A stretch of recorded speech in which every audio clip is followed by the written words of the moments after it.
चलिए जी, JKP constable की एक सीरीज हम स्टार्ट कर चुके थे 2500 एमसीक्यू वाली, उसे कंटिन्यू करेंगे। आज डे 7 रहने वाला है। अभी तक डे 6 तक की जो वीडियोस हैं वो सारी अवेलेबल हैं। जेकेपी 2500 एमसीक्यू के नाम से प्लेलिस्ट है। आप वो प्लेलिस्ट में विजिट कीजिए, वहाँ पे सारे वीडियोस आपको पुराने देखने को मिल जाएंगे। जब भी रिवीजन करना रिवीजन कर लो। हालांकि जितने भी डेज हमने कवर कर लिए इन सभी के पीडीएफ हमने शेयर कर दिए टेलीग्राम जेके लेटेस्ट इन्फो पर। वहाँ पर जाइए, आप वहाँ पे जाके पीडीएफ डाउनलोड कर सकते हो, वहाँ से भी रिवीजन आप कर सकते हो। तो स्टार्ट करेंगे आज की इस वीडियो को क्वेश्चन नंबर 137 से स्टार्ट करेंगे। 136 तक क्वेश्चन अभी तक की वीडियोस में हमने डिस्कस कर लिया था। और आपको बताना चाहूँगा आज की जो ये वीडियो बना रहा हूँ मैं 5th टाइम बना रहा हूँ। मतलब 4 बार जो वीडियो बनी लगभग 30 मिनट की, कभी 25 मिनट की, इस तरह से वीडियो बन रही थी। प्रॉब्लम मेरे एंड से कभी थी, कभी रिकॉर्डर की प्रॉब्लम आ गई, एक बार इस माइक की प्रॉब्लम आ गई थी, बैटरी लो थी, मुझे पता नहीं, मैं रिकॉर्डिंग कर रहा था। एक टाइम पर लैपटॉप को पहली बार कोई इशू आया था। इस तरह के इश्यूज आ रहे थे, बट अब 5th टाइम ट्राई कर रहा हूँ। उम्मीद करता हूँ कि इस बार सही वीडियो बन जाए। हालांकि मुझे 3rd टाइम से लग रहा था वीडियो बनना स्टार्ट हुई, बट 3rd टाइम भी नहीं बनी, 4th में नहीं, अब 5th टाइम ट्राई कर रहा हूँ। तो आज का फर्स्ट क्वेश्चन यहाँ पे आपके सामने स्क्रीन में कहा जा रहा है, what is the name of old parliament building. जो आज के टाइम पे नई बिल्डिंग बन चुकी है पार्लियामेंट की, 2023 में उसका इनाग्रेशन करा गया था, आप सभी को पता होगा। जब वहाँ पे स्टार्टिंग हुआ था तो काम सारा उसमें। तो 2023 में जब प्रधानमंत्री वहाँ पे भाषण दे रहे थे, स्पीच दे रहे थे, वहाँ पर कहा था कि जो पुरानी बिल्डिंग है इसका एक नया नाम रख देते हैं। तो पुरानी बिल्डिंग का नाम क्या रखा गया था? संविधान सदन, यानी कि constitution house. Option number A correct answer हो जाएगा। तो यहाँ से आपको देखो कितने आंसर पता लगेंगे इस क्वेश्चन से।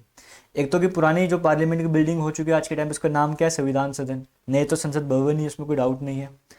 जो पहली बिल्डिंग थी, पुरानी वाली बिल्डिंग थी, इसके आर्किटेक्ट एग्जाम में आपसे पूछ सकता है, उसके आर्किटेक्ट का नाम क्या है? दो नाम है, आपको याद रखना है। एक आप बेकर याद रखिएगा, ट्रिक बता रहा हूँ कैसे याद रखना है। एक ल्यूटन से याद रखिएगा, ठीक है। तो बेकर से मतलब आप समझ सकते हो बेकरी वाला, और ल्यूटन से आप समझ सकते हो लूटने वाला। समझ गए हो? तो ऐसे समझिएगा कि जो पुरानी पार्लियामेंट की बिल्डिंग थी उसको किसी बेकरी वाले ने लूट लिया। ऐसे करके याद रख लेना, आपको आर्किटेक्ट याद हो जाएंगे। तो बेकर का पूरा हर्बर्ट बेकर बन जाएगा, और ल्यूटेंस की जब हम बात करेंगे एडवर्ड ल्यूटेंस बन जाएगा। इस तरह से दो नाम आपको याद हो जाएंगे। तो अगर मैं बात करूं 1927 के आसपास ये बिल्डिंग, जैसे आज 2023 में नई बिल्डिंग स्टार्ट हुई है, ये 1927 के आसपास इस पर काम वगैरह स्टार्ट हो गया था। मतलब इसमें वर्किंग वगैरह स्टार्ट हो चुकी थी, आप ऐसे कह सकते हो। और फिलहाल, और हाँ, और अगर आपसे पूछेगा जो नई पार्लियामेंट की बिल्डिंग है आज के टाइम पे जो है, जैसे पुराने के दो आर्किटेक्ट आपको बताया, एक बेकर एक ल्यूटेंस बताया, जो आज के टाइम पे नई वाली पार्लियामेंट बिल्डिंग है इसके आर्किटेक्ट के बारे में आपसे पूछ लीजिए, तो आप वहाँ पर क्या बोलोगे? आप बोलोगे यहाँ पर बिमल पटेल। नई जो बिल्डिंग है इसके आर्किटेक्ट का नाम क्या है? बिमल पटेल। तो देखो, कहने में एक क्वेश्चन था, बट आपके इस एक क्वेश्चन से 4 से 5 क्वेश्चन बन चुके हैं। ये बेनिफिट है आपको इस एमसीक्यू सीरीज का। कहने को दिन में अगर 25 क्वेश्चन डिस्कस हो रहे हैं, वो 25 में से आपके 50 क्वेश्चन बन जाते हैं, 40 क्वेश्चन बन जाते हैं। तो 25 क्वेश्चन मत समझिएगा, ऐसे बड़े सारे क्वेश्चन बन जाते हैं। बस ज़रूरत है आपको वीडियो अच्छे से देखने की और वीडियो शेयर करने की। क्वेश्चन 138 की बात करेंगे, सामने स्क्रीन में कहा जा रहा है, who was the first Indian governor of reserve bank of India. RBI का आपने नाम सुना है। आरबीआई के एक होता है कि पहले गवर्नर, आपसे पूछ लगे आरबीआई के पहले गवर्नर कौन थे, तो आपने क्या बोलना है वहाँ पे? ओसबॉर्न स्मिथ, ठीक है। तो अब याद रखिए, जब आरबीआई का जन्म हो तो कोई ना कोई गवर्नर बनना होगा। तो बॉर्न, बॉर्न के टाइम पे बॉर्न ही गवर्नर बना था, तो ऑसबॉर्न स्मिथ आप याद कर लेना। फिर सेकंड टाइम पे भी इंडियन, थर्ड टाइम पे एक इंडियन बने थे। तो आपसे पूछा कि पहली बार जब कोई इंडियन गवर्नर बने थे वो कौन थे? वो तो CD Deshmukh. Option number A यहाँ पे करेक्ट आंसर हो जाएगा। जब मैं यहाँ पे बात करूँ ऑसबॉर्न स्मिथ के, तो टाइम पीरियड 1935 पे गवर्नर बने थे। फिर उसको दूसरे गवर्नर आए, फिर जब देशमुख जी आए थे, इनका टाइम पीरियड था 1943। 1943 में जाके गवर्नर बने थे। और आपसे एग्जाम में पूछता है कि आज के टाइम पे गवर्नर कौन है, तो आप क्या बोलोगे? जब मैं वीडियो बना रहा हूँ उसके हिसाब से शक्तिकांत दास जो हैं वो आज के टाइम पे आरबीआई के गवर्नर हैं। क्वेश्चन 139 की बात करें, कहा जा रहा है, विच of the following states has the lowest female sex ratio. कौन सी स्टेट ऐसी थी फीमेल सेक्स रेशियो कम है 2011 के सेंसस के अकॉर्डिंग देखा जाए तो?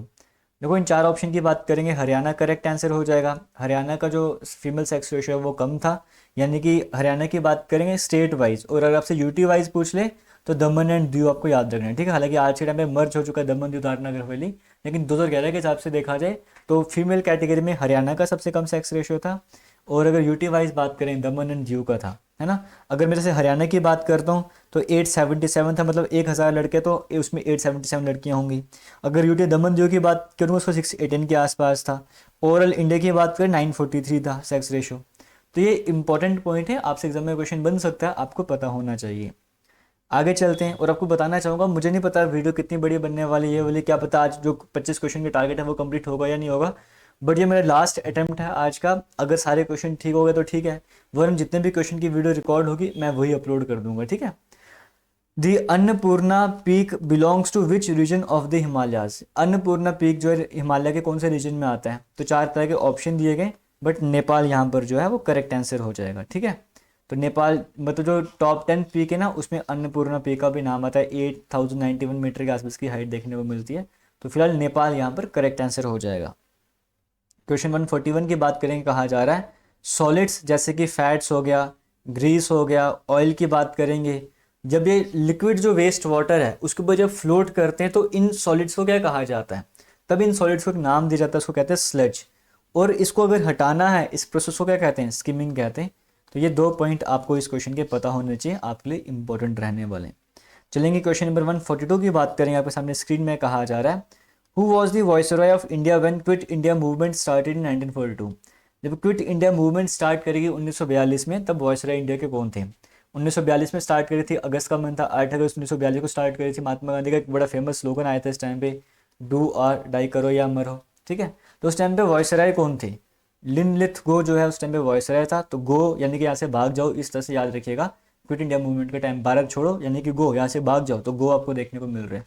लिनलिथ गो की बात करें, उस टाइम पे इंडिया का वॉइसरॉय हुआ करता, तो सबसे बड़ा टाइमर भी किसका था, लिनलिथ गो का ही था। 1936 में शायद से स्टार्ट हुआ था, 44 तक चला था। तो ऑप्शन नंबर ए यहाँ पे करेक्ट आंसर हो जाएगा, इतना भी आपको यहाँ पर पता होना चाहिए। आगे चलते हैं, नेक्स्ट क्वेश्चन की बात करते हैं। क्वेश्चन नंबर 143 आपके सामने कहा जा रहा है कौन सा आर्टिकल ऐसा है, which article states that the vice president is the x official chairman of Rajya Sabha. देखो हमारे इंडिया में क्या होता है, जो भी इंडिया के वाइस प्रेसिडेंट होंगे वो राज्यसभा के चेयर ना, पार्लियामेंट में क्या होता है, लोकसभा राज्यसभा प्रेसिडेंट। तो लोकसभा में स्पीकर होते हैं, राज्यसभा में चेयरमैन होते हैं। तो राज्यसभा के चेयरमैन कौन होंगे, जो कंट्री के वाइस प्रेसिडेंट होंगे। तो कहा जाता है कौन से आर्टिकल में ऐसा कहा गया, आर्टिकल 63 बताता है कि हमारे इंडिया में वाइस प्रेसिडेंट होने चाहिए। तो आर्टिकल 64 बताता है कि जो वाइस प्रेसिडेंट है वो एक्स ऑफिशियल चेयरमैन भी हो जाएंगे राज्यसभा के। तो इसका मतलब ऑप्शन नंबर बी यहाँ पर जो है करेक्ट आंसर हो जाएगा। अभी तक वीडियो आ रही है समझ, तो वीडियो को शेयर जरूर कीजिएगा। अगर वीडियो में कुछ भी अच्छा लग रहा है, वीडियो को शेयर करना है, इतना काम आपने करता जाना है। क्वेश्चन 144 की बात करेंगे, which among the following economist, who among the following economist is called father of economics. Father of economics किन्हें कहा जाता है। 4 तरह के ऑप्शन आपको दिए गए, बट यहाँ पे जो करेक्ट आंसर है वो हो जाएगा Adam Smith. Option number D correct answer हो जाएगा। क्वेश्चन 145 की बात करेंगे, which of the following is the biggest unit of energy. इन चारों में से एनर्जी की बड़ी यूनिट कौन सी है। देखो जूल की अगर मैं बात करूंगा, जूल एक तरह से यूनिट हो गई, बट जैसे मैं किलोवाट आवर की बात करता हूँ, अगर मुझे किलोवाट आवर को जूल में जैसे कन्वर्ट करना, मैं क्या बोलूँगा, 1 kilowatt hour equal to 3.6 into 10⁶ joule, ऐसे भी बोल दूंगा। अगर मैं अर्ग की बात करूँगा तो मैं लूँगा 1 जूल इक्वल टू 10�7 अर्ग हो जाएगा। अगर मैं इलेक्ट्रॉन वोल्ट की बात करूँगा तो 1.6 इंटू 10⁻⁻19 जूल के बराबर हो जाएगा। तो अब यहाँ पर देखो 1 किलोवाट आवर में तो कितने सारे जूल आ रहे हैं, तो जूल से बड़ा तो किलोवाट आवर अभी तक। अर्ग की बात करेंगे, 1 जूल में ही 10⁻7 अर्ग होता है, इसका मतलब जूल जो अर्ग से भी बड़ा है और जूल से बड़ा किलोवाट आवर है। इलेक्ट्रॉन वोल्ट में तो 10⁻⁻19 माइनस में जूल जा रहे हैं, इसका मतलब ये तो सबसे छोटा हो जाएगा। तो सबसे छोटा ये है, बट सबसे बड़ा पूछा गया तो किलोवाट आवर हो जाएगा। ऑप्शन नंबर बी यहाँ पर करेक्ट आंसर हो जाएगा। आगे चलते हैं, ये देखो आपको मैंने पढ़ाया था ना पहले, इसलिए थोड़ी सी स्लाइड ऐसी रह गई है, इनको मैं ठीक करना भूल गया। विच अमंग द फॉलोइंग की is use to insert a new slide. अगर आपको पावर पॉइंट में नई स्लाइड ऐड करनी है तो आप क्या यूज करोगे, Ctrl+N का मतलब आप नई प्रेजेंटेशन, ब्लैक प्रेजेंटेशन ओपन कर रहे हो। आई मतलब इटैलिक साइन के लिए, एम होता है कि आप जो है वो न्यू स्लाइड ओपन कर रहे हो। तो ऑप्शन नंबर सी यहाँ पर जो है वो करेक्ट आंसर हो जाएगा, ठीक है। तो option number C correct answer हो जाएगा, Ctrl+Z अनडू हो जाएगा। एज पर 2011 सेंसस, अगर 2011 के सेंसस की बात करेंगे, इंडिया का लिटरेसी रेट कितना था, आपसे वो पूछा जा रहा है।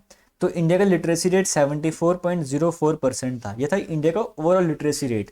अगर इसमें मेल और फीमेल की बात करेंगे फिर वो कितना हो जाएगा। देखो अगर मैं मेल कैटेगरी की बात करता हूँ तो मेल कैटेगरी से 82.14%, ऐसे 82 कुछ परसेंट है।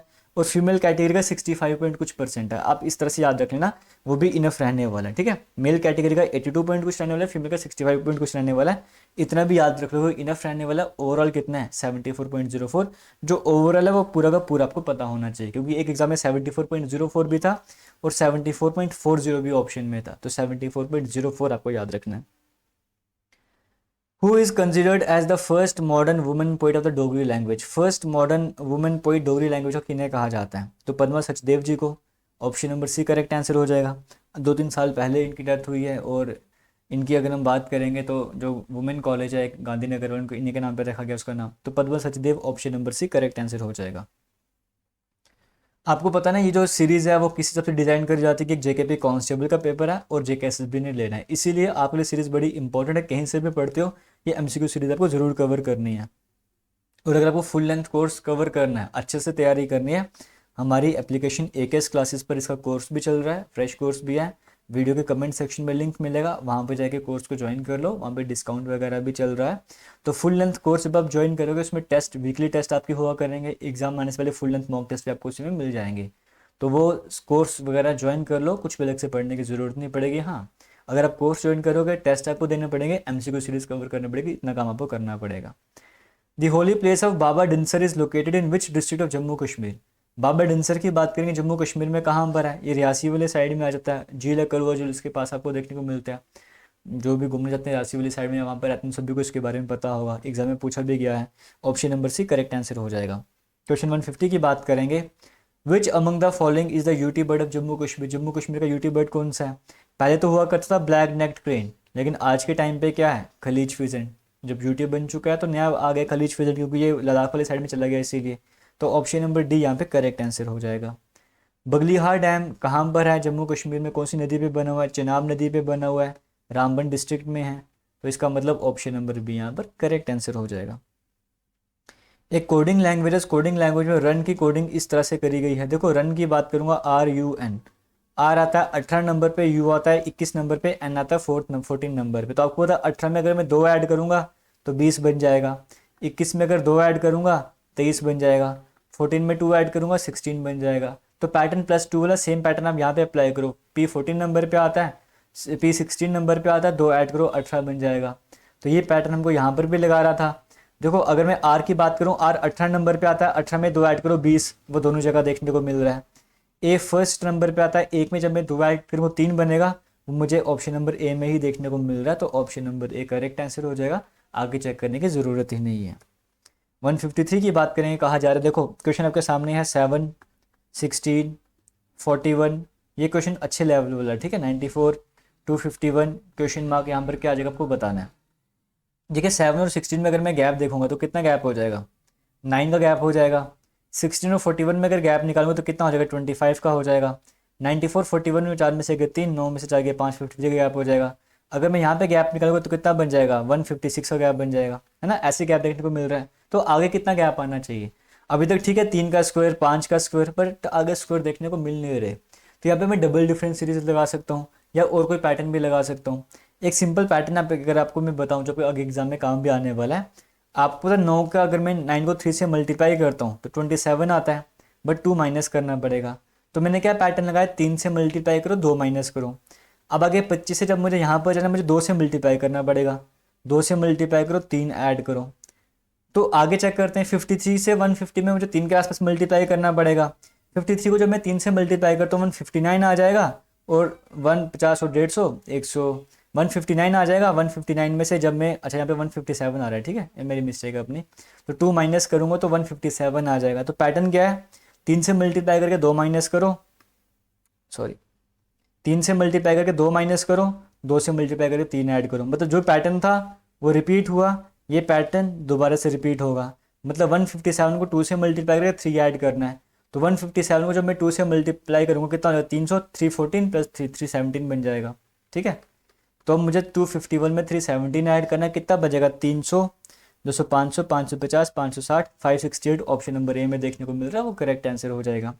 तो नंबर सीरीज़ है, आप हमारी इस यूट्यूब चैनल से भी पढ़ सकते हो। दूसरा यूट्यूब चैनल है जेके लेटेस्ट इन्फो, वहाँ पर भी नंबर सीरीज़ कई सारी प्लेलिस्ट में रीजनिंग की, वहाँ से भी पढ़ सकते हो, या एप्लीकेशन में लाइव करवाएगा, वहाँ पे जाके भी देख सकते हो। नेक्स्ट क्वेश्चन है, 13 का रिलेशनशिप 1331 से बनाया गया, तो 17 का किसके साथ हो जाएगा? आप लोग 1 ऐसे ही है, इसको रिपीट करके 1 लिख दिया तो फिर 1771 ऑप्शन में है ही नहीं, वो पैटर्न नहीं लग रहा। अगर मैं बात करूँ 13 है, अगर मुझे स्क्वायर याद है तो मुझे पता 13 में से 2 माइनस करो कितना होता है? 11। 11 का क्यूब होता है 1331। वैसे मुझे यहाँ पे भी 17 माइनस 2 करना पड़ेगा, 15 का क्यूब। 15 का क्यूब है तो लास्ट में 5 तो आना ही चाहिए, एक ही ऑप्शन है 3375, option number C correct answer हो जाएगा। आगे चलते हैं। CALIZEGO, यहाँ पर क्या पैटर्न लग रहा है? देखो सी की अगर मैं बात करूँगा, सी 3rd नंबर पे आता है। फर्स्ट का पैटर्न देखने की ज़रूरत ही नहीं है, यहाँ पे भी 4 लेटर आएंगे क्योंकि फर्स्ट सब जगह क्यू है, तो फर्स्ट लेटर क्यू आने वाला कन्फर्म है। सेकंड लेटर देख लेते हैं। यहाँ पर ए है जो कि 1st नंबर पर आता है, ई है जो कि 5th नंबर पर आता है, आई 9th नंबर पर आता है, एम 13 नंबर पर आता है। तो क्या पैटर्न यहाँ पे चल रहा है? 1 में 4 ऐड करो 5, 5 में 4 ऐड किया 9 में 4 ऐड किया 13 में 4 ऐड करेंगे 17, और 17th नंबर पे क्यू आता है, यानी कि सेकंड लेटर भी क्यू ही आना चाहिए। तो एक ही ऑप्शन ऐसे जहाँ पे फर्स्ट लेटर भी क्यू, सेकंड लेटर भी क्यू, ऑप्शन नंबर सी है। तो ऑप्शन नंबर सी यहाँ पे करेक्ट आंसर हो जाएगा। जब मैं चेक कर रहा था वापस बैटरी थोड़ी लो हो गई है। आगे चलते हैं। आपको इडियम फ्रेज दिया गया है, इसका मीनिंग आपको बताना क्या हो जाएगा। Put 2 and 2 together. 2 and 2 together का मतलब क्या हो जाएगा? मतलब आप क्या कर रहे हो, आप कुछ देख कर आए हो, कुछ सुन कर आए हो, उसके बेसिस पे आप जो है वो कुछ लॉजिक लगा रहे हो, है ना, इस तरह से ऑब्जर्वेशन वगैरह आपकी। तो यहाँ पे इसके हिसाब से देखा जाए तो रीजन लॉजिकली हो जाएगा, option number C correct answer हो जाएगा। इंसलेंट का मतलब क्या होता है? बड़ा र्यूडली बिहेवियर करते हो, सही तरीके से बात नहीं करते, तो र्यूड आपको ऑप्शन नंबर डी में देखने को मिल रहा है, वो करेक्ट आंसर हो जाएगा। इफ़ द नंबर, कहा गया एक नंबर है 6PQ5, अगर 3 से भी डिवाइड होता है और 5 से भी डिवाइड होता है, तो बताओ पी और क्यू की जगह क्या आएगा? क्या पी की जगह 5 क्यू की जगह 9 आएगा, या पी की जगह 9 क्यू की जगह 5 आएगा? सबसे पूछा गया है। तो देखो इतना तो क्लियर है कि जो भी नंबरों का लास्ट में 5 आएगा तो 5 से डिवाइड होने का, तो मुझे क्लियर है कि कुछ भी हो जाए 5 से डिवाइड होगा ही होगा, इतना तो कंसेप्ट क्लियर हो गया। तो 5 से चेक करने की ज़रूरत ही नहीं, मुझे चेक करना है ये पूरा नंबर 3 से डिवाइड होना चाहिए। तो 3 से डिवाइड होने का रूल किया है, सभी डिजिट्स का सम जो है अगर वो करोगे तो वो 3 के टेबल में आएगा पूरे नंबर पे। जैसे एग्जांपल के तौर पे पी की जगह मैं 5 लिखता हूँ, क्यू की जगह मैं 9 लिखता हूँ, ऑप्शन नंबर ए उठा रहा हूँ, ठीक है। तो 5 5 10 10 और 19 19 और 6 25, ऐड करने पे 7 आ रहा है, या 25 बोलो या 7 बोलो, जो मर्जी बोलो, ये 3 के टेबल में नहीं आते। अगर ये 3 के टेबल में नहीं आ रहा तो पूरे नंबर में 3 के टेबल में नहीं आएगा। अब 5 9 लिखो, 9 5 को ऐड करने पे आंसर सेम ही आने वाला है, इसका मतलब ऑप्शन नंबर बी भी नहीं होगा। अगर सी ऑप्शन की बात करूं, देखो 6 5 11, 11 और 5 16, 16 और 7 कितने हो जाएंगे? 23, 23 भी 3 के टेबल में नहीं आता, तो ऑप्शन नंबर डी बचा, वही करेक्ट आंसर होगा। तो मतलब 6 9 7 5 मुझे करना पड़ेगा, 5 के टेबल में तो आ जाएगा। तो अगर आगे के यहाँ पे तो देखो 9 6 15, एक सेकंड रुकिएगा, 6 + 9 15, 15 + 5 20, 20 + 7 27, तो 27 तो 3 के टेबल में आता है, इसका मतलब पूरा नंबर भी 3 के टेबल में आ जाएगा। तो मुझे पी और क्यू की जगह 9 और 7 लगाना पड़ेगा, option number D correct answer हो जाएगा। और अभी जब अगर आप आज या इन दिनों में कोर्स अगर ज्वाइन करते हो तो भी नंबर सीरीज ही वहाँ पे कवर करवाया जा रहा है, इन दिनों में ये चैप्टर कवर करवाया जा रहा है। ए इज डीज ब्रदर, ए जो है वो डी का भाई है। ब्लड रिलेशन क्वेश्चन सॉल्व कर लेते हैं, ठीक है। ए कौन है? ए ब्रदर है, किसका ब्रदर है? डी का ब्रदर है। D is B is father, D कौन है? ये फादर है, किसका फादर? बी का father. B and C are sisters, B भी सिस्टर है और सी भी सिस्टर, दोनों सिस्टर हैं ये। तो हाउ इज सी, सी का क्या रिश्ता है ए के साथ? देखो ए के भाई की बेटी है, यानी कि ए की ये भतीजी है, तो सी क्या लगेगी? भतीजी। भतीजी को इंग्लिश में क्या बोलते हैं? नीस। नेफ्यू को भतीजा, नीस को भतीजी बोलते हैं। तो option number B correct answer हो जाएगा। और आज के लास्ट क्वेश्चन की बात करेंगे, बस लास्ट में इतने बोलूँगा वीडियो को शेयर करना। और ये क्वेश्चन आपके सामने है, ये JKSSB के लेटेस्ट पैटर्न पे डिज़ाइन है। कहा जा रहा है एवरेज हाइट है 4 लड़कियों की 150 सेंटीमीटर, अगर एवरेज 3 लड़कियों की 148 सेंटीमीटर आती है तो बताओ 4th लड़की की हाइट कितनी थी? देखो यहाँ पे सिंपल सा फॉर्मूला हम लेके चलते हैं, average equals to sum of observation upon number of observation. हम सम निकालेंगे तो क्या हो जाएगा? एवरेज को नंबर से मल्टीप्लाई करो, ये कंसेप्ट हम लेके चलते हैं। पहले केस में क्या है? 4 लड़कियां हैं, पहले केस में सम कितना आ रहा है? 150 आ रहा है, क्योंकि कहा गया ना एवरेज हाइट 4 लड़कियों की इतनी रिकॉर्ड करी गई है। एवरेज कितना आ रहा है? 150, एवरेज को 150 लिख दो। नंबर कितना है? 4 लड़कियां थी, 4 से मल्टीप्लाई करो, कितना आ जाएगा? 600 आ जाएगा। दूसरे केस की बात करेंगे, फिर से फॉर्मूला सेम, एवरेज कितना आ रहा था? 148 आ रहा था, लड़कियां कितनी थी? 3 लड़कियां थी, तो 148 को जब आप 3 से मल्टीप्लाई करोगे तो 150, 300, 650 और 6 आप माइनस कर लो, है ना, तो कितना हो जाएगा? 644 आंसर आ जाएगा। तो यहाँ पे 4 लड़कियां थी, यहाँ पे 3 लड़कियां थी, जो एक लड़की कम है उसकी हाइट निकालनी है, तो 4 लड़कियों में से 3 लड़कियों की हाइट माइनस कर दो, एक लड़की की हाइट बच जाएगी। तो यहाँ पर मैंने कुछ गलती करी क्या, 150 300, यहाँ पे मिस्टेक करी ना, 450 ने तो 444 यहाँ पे आना चाहिए। तो 444 में से 600 माइनस करें कितना बन जाएगा मेरे पास, 156 बच जाएगा। तो ऑप्शन नंबर ए में देखने को मिल रहा है वो करेक्ट आंसर हो जाएगा। तो इसी के साथ आज की इस वीडियो को एंड करेंगे। उम्मीद करता हूँ आपको वीडियो सही लगी होगी, आप वीडियो को शेयर भी करोगे। थैंक यू, जय हिंद। मिलेंगे नई वीडियो में नए किसी क्वेश्चन सीरीज के साथ। Thank you.